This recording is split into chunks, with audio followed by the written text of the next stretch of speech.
was about 10 or 12 years ago when I was taking a walk outside the church. And as I crossed the parking lot, I noticed there was a lady also in the parking lot. And as I spoke to her, I realized she lived nearby. And when she realized I was the pastor, she decided to share some of her struggles with me. And it was appropriate the way she did it, but I noticed as she was talking, she mentioned that part of the way she was dealing with her struggles was she would have some days of prayer and fasting. Now, I did not show her my surprise, but on the inside, I was very surprised because I believe that's the first person that I could remember who, when I discussed a problem that they had had like that, just in a very natural and casual way, mentioned that part of their response was through prayer and fasting. And I have to admit that at that point in my life, fasting was not something that I had thought too much about. I knew it was in the Bible, but I didn't really know very many people who ever fasted. And the ones who did, well, for them it wasn't a very fun experience. And being someone who likes to eat and who likes to feel full, I didn't see a real need to pursue that. But after speaking with this lady that day, I just felt that the Spirit of God convicted me of that, and I had a desire to learn more about what does the Bible teach about fasting. Perhaps that's why you're watching this video, and hopefully I can just share some thoughts with you and some of my own experiences to encourage you along your journey. So think about this. What is fasting? I think about fasting in a couple of different ways. One way is to think of fasting as refraining. And another way is to think of fasting as expected. So the first part, refraining. What do we mean? Well, fasting in the Bible is refraining from food or drink for a season of time. That you might set that time apart as a time to seek after God in ways that you don't ordinarily do. And so it's a special season. It's a very intentional season of seeking after God in this way. Now, why do I say that it's expected? Well, think about when Jesus talks about the Lord's Prayer in Matthew chapter 6. He talks about praying, and then afterward he says, and when you fast, as though fasting is a normal part of their experience. There was a time in Jesus' ministry when the disciples of John came to Jesus and they asked him, Jesus, why are your disciples not fasting? And Jesus said, well, I'm the bridegroom and it would not be appropriate for them to fast now, but there will be a time that is coming when they will fast. So as you read through the New Testament in particular, you seem to get this sense of expectation that fasting will be a part in some way of a follower of Jesus, as he or she really longs on those certain occasions, on those certain seasons, to seek after God in ways that he or she ordinarily would not, and that seeking would involve abstaining from food or drink for a particular reason or for a particular season. So think about that. Why is it that people would fast? Well, in the Bible, you see a number of reasons. You see people fasting because, well, they're mourning over something. Maybe it's someone's death. Maybe they're mourning over their own sin or the sin of their nation or the sin of their family. Maybe they're seeking to fast because they desire to have more self-control and they want to learn dependent upon God and not dependent upon things in the physical realm. And so they withdraw from the physical and have this more dependent lifestyle on God. There are a number of different ways to do this. Maybe as a part of self-examination. Maybe because there's a special event taking place in your life or in the life of your church. So there are a number of occasions why people do fast. And we see them all throughout both the Old and the New Testaments.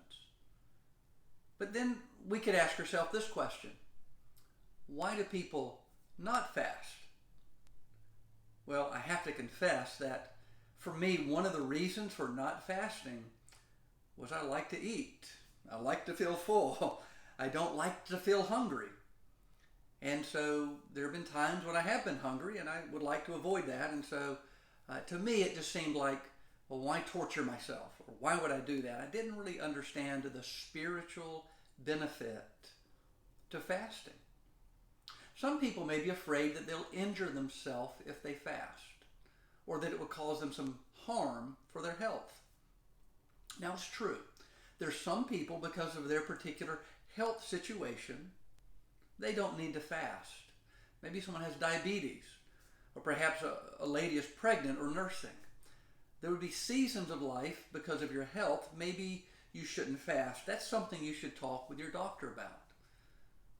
And you'll know those times.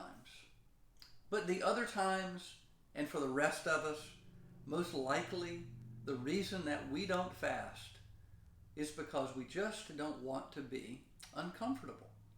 Now, there may be a few folks who have never been taught that it's an expected part at some point of the life of a believer. But for most of us, I think it's probably a comfort issue.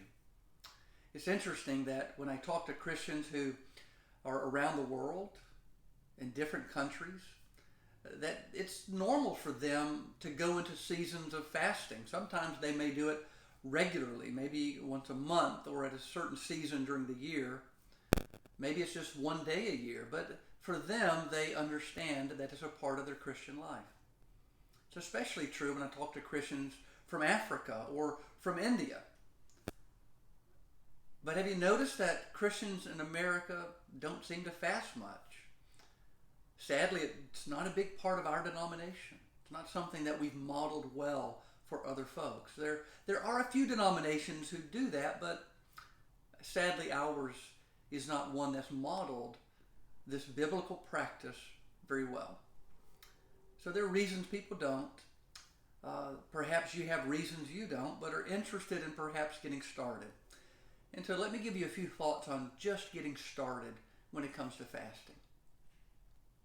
You know, if you're a runner, or if you're not a runner, I should say, it would not be wise for you to wake up one day and say, today I'll run a marathon. The same with getting started with fasting. If you're not a faster, then it would not be wise to wake up one day and to say, today I'm going to begin a 40-day fast. When you get started, you want to start small. And you want to learn how your body reacts to fasting. And you want to learn some things about you when you're doing this. And so start small. Perhaps take one meal out of a day, and that becomes your fast meal. And so one of the things you can do as you do that is maybe have an ordinary breakfast at your typical time. And then when it comes to the noon meal, for example, you, instead of eating, you have a plan. I'm going to read the Bible. I'm going to pray. I'm going to journal or meditate and reflect on God during this time. And then in the evening, you have your evening meal. And so you've begun your journey of fasting in a small way, but a good way as you do that. And so, as I said, start small and have a plan, but also have a purpose. Why would you want to fast? What's the purpose of fasting for you in this particular day, this particular occasion? Are you mourning your sin? Are you seeking after God in ways you haven't before? Are you mourning the sin of others? Are you seeking just to become dependent more on God and less dependent on physical things? And so start small, have a plan, and have a purpose. And as you go, remember to check your motives as well. I remember early on when I was fasting, I chose to fast one day a week. And after a number of months, I was quite pleased with myself that I had actually begun this exercise, and I had gone a certain number of months, once a week, and I was fasting. And then I realized the reason I continued to fast was not because I was seeking after God, but because I wanted to keep my streak going. And so it lost the spiritual benefit of what I was doing. And so I quit. And I chose to not fast for a season of time so I could reflect on where I went wrong and how my motives had become really quite self-centered and not God-centered. And so that's a good way to start for you. Start small and have a plan and have a purpose and check your motives as you go. Now, if you want to fast a little bit longer, or maybe even in a short fast, you have perhaps headaches. I've had people share with me they'll get terrible headaches in the early afternoon. And so if you're doing that, then I would just encourage you to take a drink of some juice and then get on with your fast. Don't feel as though you failed. Learn from the experience and then gain more insight into you and your dependence upon God as you do that. And then learn and do it again another time. Perhaps you want to fast a little bit longer, say a day-long fast. If I were going to fast for a day, a typical day may look something like this. I get up in the morning and I have my regular cup of tea, like I typically do. I refrain from food, and I typically drink water. Mid-afternoon, I will sometimes have some Gatorade, something like that, depending on how I'm feeling. In the evening, if I just am not feeling that well, I may have some chicken broth, maybe a little more Gatorade. And then I'll go to bed and the next day get up and have my ordinary breakfast and get on with my day. And the day I'm fasting, throughout that day, I'll try to pull aside and have times of prayer. But also throughout the day, as I'm hungry, as I'm not feeling the way I typically do, I just am reminded that God has me. And God can be my strength in my times of weakness. And I consider fasting like a silent prayer that helps teach me and train me as I learn to walk by faith. And so as you learn to walk by faith, as you add to your life of prayer, your life of seeking God through fasting, keep this thought in mind. Imagine a very loving parent. And this parent has 2 children.